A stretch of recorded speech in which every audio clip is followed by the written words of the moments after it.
नमस्कार बच्चों, स्वागत है आपका मेरे YouTube चैनल पे।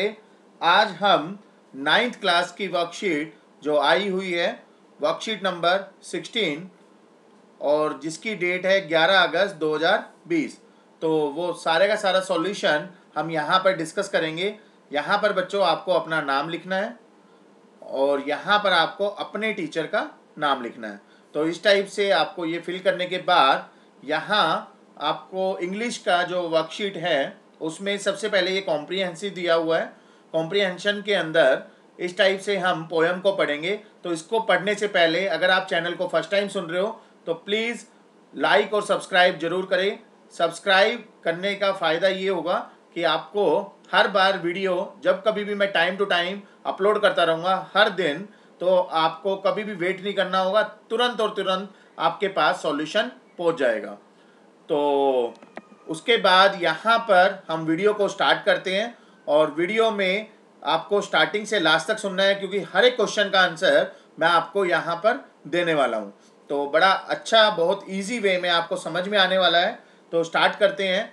सबसे पहले देखिए कॉम्प्रिहेंशन जो दिया हुआ है उसमें ये एक पोएम दी हुई है बेस्ड ऑन द पोएम, और पोएम का नाम है road, the road not taken. तो that is the name of the poem. तो यहाँ पर पोएम को रीड करते हैं वन बाय वन, हर एक लाइन का मीनिंग समझते हैं, उसके बाद क्वेश्चंस करेंगे हम। ठीक है बच्चों।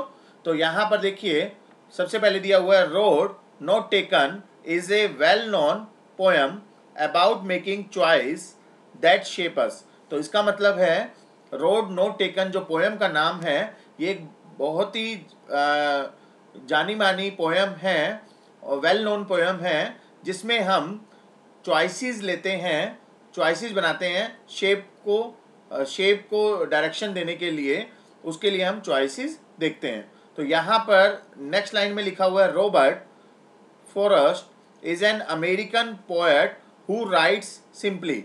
तो रॉबर्ट फॉरेस्ट जो है एक अमेरिकन पोएट था, कवि था, जिसने ये बहुत ही सिंपल लैंग्वेज में लिखी हुई है, बट लेकिन insightfully about common ordinary experience.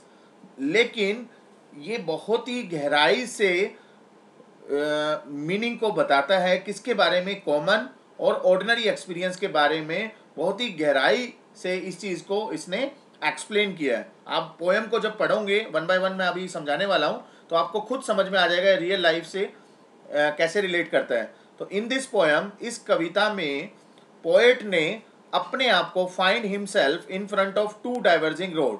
तो इस कविता के अंदर कवि ने अपने आप को दो अलग अलग रोड के सामने पाया है और वहाँ पर ये देखता है ही इज कंफ्यूज। दो रोड अलग अलग डायरेक्शन में गए हुए हैं और यहाँ पर ये कंफ्यूज हो गया है कि कौन सा रोड मैं चूज करूँ। ही लुक्स टुवर्ड्स देम, ये दोनों तरफ देखता रहता है। One of the road is most use, एक रोड तो काफ़ी यूज, मतलब काफ़ी बंदे यूज कर रहे हैं, but other one is grassy and wants wear. जो दूसरा रोड है उसमें ग्रास है और टूटा फूटा है, या मतलब ये कह सकते हैं जहाँ पर ग्रास है तो रोड कम होंगे, रोड में बंदे कम गए होंगे, और यहाँ पर अगर ग्रास कम है इसका मतलब है नंबर ऑफ पर्सन ज़्यादा मूव करा होगा, तभी यहाँ पर ग्रास कम है। तो पोइट जो कवि है उसने डिसाइड किया to take up the rarely use road to make a difference. तो कवि ने डिसाइड किया रेयरली, जो कम से कम यूज हुआ है road, to make a difference, क्योंकि डिफ़िकल्ट रोड को चूज करने का इसने फैसला लिया जिससे कि अलग बंदों से ये अपने आप को अलग कर सके। क्लियर बच्चों। अब दूसरी यहाँ पर कहा इसने, he knows that he may not be able to come back once he has selected one of them, but he still moves ahead on the greener one. तो ये जानता है, कौन जानता है, कवि जानता है कि अगर मैं ग्रासी वाले रोड को चूज कर लूँगा तो क्या पता मैं वापस आ पाऊँगा या नहीं आ पाऊँगा, क्योंकि ग्रासी रोड पे कम बंदे चल रहे हैं। तो क्या पता ये रोड आगे से टूटा हुआ हो या आगे कहीं पर गड्ढा इतना बड़ा आ जाए जिसमें वो गिर जाए और मर जाए। तो ये कहने का मतलब है यहाँ पर कि अगर ग्रासी रोड पे चला गया तो इसको ये पता है कि मे बी मैं वापस ना आ पाऊँ, बट फिर भी ये चलता है किस रोड पे, ग्रीनर वन, मतलब जहाँ पर ग्रासी ज़्यादा है। ठीक है बच्चों, द रोड, जो ये रोड है ये क्या सिंबलाइज करती है, आपकी लाइफ, ये आपकी लाइफ को दर्शाता है। क्यों, देखो यहाँ पर बताया गया है, at some point of time we all face such situation when we have to take an important decision. आप कभी देखते होंगे कि हम भी कभी ना कभी इस तरह की सिचुएशन को फेस करते हैं अपनी लाइफ के अंदर, जहाँ पर हमें बहुत ही ज़्यादा इम्पोर्टेंट डिसीजन लेने पड़ जाते हैं। कई बार ऐसे डिसीजन लेने पड़ जाते हैं जिसमें हमें इस टाइप की सिचुएशन फेस करनी पड़ती है। We may look back in life and remember that moment. तो हम अपनी लाइफ को देखें और रिमेंबर करें इस टाइप के मोमेंट को। It is that decision which affect our future. इस टाइप के जो डिसीजन होते हैं वो हमारे भविष्य को अफेक्ट करते हैं। इसने कहा कि before you make difficult choice in life always think twice. जब कभी भी इस टाइप की डिसीजन या डिफ़िकल्टी ले आ जाए आपकी लाइफ के अंदर, जहाँ पर चॉइसेस मतलब डिसीजन लेना पड़ जाए, तो उस केस में आप डिसीजन लेने से पहले 2 बार जरूर सोचो। ठीक है, दैट इज़ द कॉम्प्रिहेंसिव, जो मैंने 1 बाय 1 कविता में आपको समझाया, जो यहाँ पर लिखा हुआ था। तो पहला क्वेश्चन आ रहा है बच्चों, what is the name of the poem. तो आप देख सकते हो नेम ऑफ पोएम बहुत ही सिंपल सा क्वेश्चन है, बेस्ड ऑन द पोएम। तो पोएम का नाम क्या था, द रोड नॉट टेकन।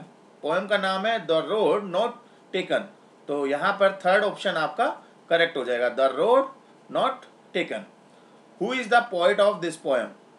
तो पोएम पे वापस जाते हैं, तो आप देख सकते हो यहाँ पर पोएम का जो कवि का नाम पूछा हुआ है, आप देख रहे हो यहाँ पर रॉबर्ट फॉरेस्ट। ये एक अमेरिकन कवि था, तो इसका नाम है रॉबर्ट फॉरेस्ट। तो सेकंड आंसर आपका करेक्ट हो जाएगा। थर्ड क्वेश्चन है आपका, in pic one what do you observe. तो यहाँ पर पिक वन में आप देख रहे हो, तो पिक वन के अंदर आपको क्या दिख रहा है, 2 रोड दिख रहे हैं, ठीक है, और एक पर्सन दिख रहा है जो कि सोच रहा है कि किस रास्ते से मैं मूव करूं। तो यहाँ पर आप देख सकते हो 2 डाइवर्जिंग रोड और एक थिंकिंग मैन, दोनों के दोनों करेक्ट है। दैट मीन्स करेक्ट आंसर हो जाएगा आपका fourth, both 1 and 2। The poet मतलब जो कवि है वो डिसाइड करता है to take up which one of the road. आपने देखा था 2 रोड थे, दोनों में से कौन सा रोड चूज किया था उसने, ग्रासी वाला। तो यहाँ पर जो जनरली पोइट ने डिसाइड किया रेयरली यूज रोड, क्योंकि जनरली जो बंदा यूज करेगा वो कॉमन वाला यूज करेगा, मगर इसने डिफरेंस दूसरे बंदे से क्रिएट करने के लिए रेयरली यूज वाला यूज किया। तो first answer is the correct answer for this question. Next question है, in pic 2 what do you observe. तो पिक 2 के अंदर देखिए बच्चों, यहाँ पर एक बंदा है, एक एरो है और ग्रास है। तो यहाँ पर आप देख सकते हो वॉकिंग मैन है, एरो है, ग्रासी रोड है, क्योंकि ग्रासी रोड की तरफ जा रहा है। देखिए आप ध्यान से अगर देखो आप, तो ये जो पर्सन है ये ग्रासी की तरफ मूव कर रहा है, ठीक है, तो यहाँ पर मूव कर रहा है। तो बच्चों इसका आंसर हो जाएगा all of them. The road symbolise our, देखिए क्वेश्चन में लिखा हुआ है the road symbolise our life. क्या बता रहा है ये, लाइफ को दर्शाता है। तो जो ये रोड है वो किसको दर्शा रहा है, लाइफ को। बहुत ही सिंपल क्वेश्चन था। नेक्स्ट क्वेश्चन है, we should think twice before taking any decision in life because they. तो ये देखिए लास्ट में लिखा हुआ है, तो यहाँ पर इसका आंसर मिल जाएगा हमें। So before you make difficult choice in life always think twice. तो ये क्या दर्शाता है हमारा, which affect our future. Which affect our future, आप देख सकते हो सेकेंड ऑप्शन तो मैच कर रहा है, मगर ऑल ऑफ देम दिया हुआ है, तो हम बाकी ऑप्शन को भी चेक कर लेते हैं बच्चों। तो शेप आवर लाइफ, इसका भी मीनिंग यही निकलता है, अफेक्ट आवर फ्यूचर, मतलब हमारी लाइफ को शेप देता है इस तरह के डिसीजन। और डिसाइड आवर डेस्टिनेशन, मतलब जो हमारा टारगेट है, जहाँ पर हमें पहुँचना है, उस चीज़ को पहुँचाने के लिए भी डिसाइड करते हैं हम। तो फर्स्ट सेकेंड थर्ड तीनों हमारे करेक्ट हो जाएंगे, तो ऑल ऑफ देम इसका आंसर आएगा, क्योंकि तीनों का मीनिंग एक ही निकल रहा है। और लास्ट क्वेश्चन है for this comprehensive, which one is an antonym. Antonym का मतलब होता है उल्टा, मतलब इसका अपोजिट वर्ड क्या होगा, किसका, डिसीजन का। डिसीजन का मतलब है या तो हम ट्रू लेंगे, मतलब एक रोड की तरफ चलेंगे, या दूसरे रोड की तरफ, या तो पहला रोड लेंगे या दूसरा रोड लेंगे, तो दोनों में से कोई ना कोई डिसीजन लेंगे।